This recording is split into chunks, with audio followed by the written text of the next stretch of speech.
राजस्थान में आय का एक बड़ा साधन है आबकारी विभाग यानी दारू वाला विभाग। 2008 में जब अशोक गहलोत मुख्यमंत्री बने थे तो पहला ऑर्डर निकाला कि साहब 8 बजे बाद दारू नहीं बिकेगी। दूसरा ऑर्डर निकाला कि दारू से जो इनकम होगी उसका 1% उन परिवारों के लिए खर्च किया जाएगा जो शराबबंदी के अवैध व्यवसाय में परंपरागत रूप से जुटे हुए हैं। उसके लिए एक योजना भी चलाई गई थी। योजना कहाँ है फिलहाल नजर नहीं आ रही, लेकिन दारू जो है वो 8 बजे के बाद अशोक गहलोत के शासन में भी बिकती थी, अभी भी बिक रही है। सिरोही के वीडियोस देखें तो पुलिस वाले भी ब्लैक में दारू खरीद रहे हैं। ऐसे में यह प्रदेश राजस्थान जो अलग अनूठी संस्कृति के चलते पहचाना जाता था, मरुधर थारे देश में निपजे 3 रतन, एक ढोलो दूजी मारवण और तीजा कसुमल रंग। तो कसुमल रंग वाले प्रदेश में जिस तरह से दारू की बोतलें खुल रही हैं, रात को बिक रही हैं धड़ल्ले से। सिरोही का अगर ये देखें तो पुलिस वाले खरीद रहे हैं, आप देखेंगे 8 बजे बाद तो छोड़िए, रात को 10-11 बजे भी मिल जाएगी।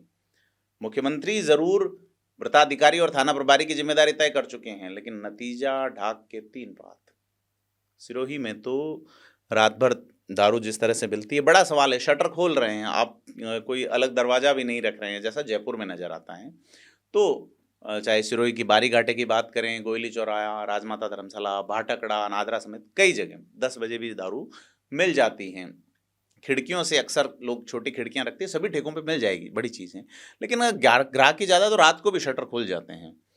बड़ी चीज़ ये है कि राजस्थान में जो दारू बेचने का जो एक्ट है या अधिनियम है या नियम है, नीति, सॉरी, मद्य संयम नीति नाम है उसका, मद्य विक्रय नीति नहीं है।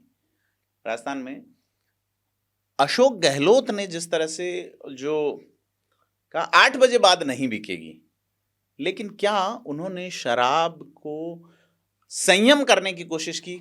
तो मुझे जवाब नहीं में मिलता है। क्योंकि आप देखिए, पहले आबकारी के 2 हिस्से हुआ करते थे। एक आबकारी सेल जिसके इंचार्ज हुआ करते थे जिला आबकारी अधिकारी, और वो एक्साइज सर्विस का अधिकारी हुआ करता था। एक्साइज सर्विस यानी आबकारी विभाग का। आरएएस के जिस तरह से एग्जाम होते हैं उसमें ही अलाइड में एक डिपार्टमेंट होता है जिसमें आबकारी निरीक्षक और ये पोस्ट होती हैं। अब दूसरा उसमें हुआ करता था आबकारी प्रवर्तन यानी कि इन्फोर्समेंट। उसमें पुलिस के लोग हुआ करते थे डेपुटेशन पे ज्यादातर। दोनों सेपरेट चलते थे। अगर आप अवैध रूप से बेच रहे हैं तो उसी विभाग पे कार्रवाई हो सकती थी। अशोक गहलोत के शासन में प्रवर्तन यानी कि कार्रवाई यानी कि अवैध रूप से यानी कि इलीगल बेचने वाले को, जिन्हें बिक्री बढ़ानी उन्हीं के अंडर में डाल दिया। तो ये खेल बंद हो गया। फिर बाद में वसुंधरा राजे की सरकार भी रही तो उन्होंने भी इसको छेड़ा नहीं। तो आज राजस्थान में राजस्व का एक बहुत बड़ा हिस्सा जो है वो, अगर अपन गुणा भाग जोड़ बाकी करें तो राजस्थान का प्रत्येक व्यक्ति करीब 1600 रुपए की शराब, प्रत्येक व्यक्ति, भले ही वो दुधमुहा शिशु है, महिला है, पुरुष है, जाति से, धर्म से कोई भी व्यक्ति है, औसत में गिना जाता है 1600 से 1800 रुपए की शराब पीता है। क्यों यह बिक रही है? जहर बन रहा है, बिक रहा है, बड़ी चीज ये है। और यह 8 बजे बाद जो मद्य संयम वाला दावा था वो सीधे तौर पे किनारे हैं और कुछ ज़्यादा ही किनारे हैं। और गुजरात से सटे हुए इलाके में मैं पहले भी 2-3 वीडियोज़ में बता चुका कि किस तरह से गुजरात जो है वो शराब भेजी जाती है, बड़ी चीज़ है। तो सारा जो घटनाक्रम है या सारी जो चीज़ें हैं वो बड़े सवाल उठाती हैं कि सरकार की मंशा क्या है और इस मंशा में सरकार कितना एफर्ट कर रही है।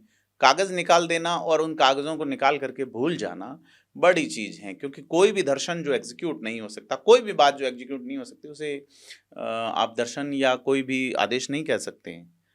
तो बड़ी चीज़ ये है कि सरकार और अफसर कितनी गंभीरता दिखाते हैं उस पर हमारी नज़र बनी रहेगी। खास करके देखते हैं कि यह वीडियोज़ देखने के बाद सरकार कोई कार्रवाई करती है या नहीं, बड़ा सवाल है। आपको क्या लगता है तमाम चीज़ों पे? अपनी राय, अमूल्य राय हमें ज़रूर दें कमेंट में। वीडियो को लाइक शेयर करें। धन्यवाद।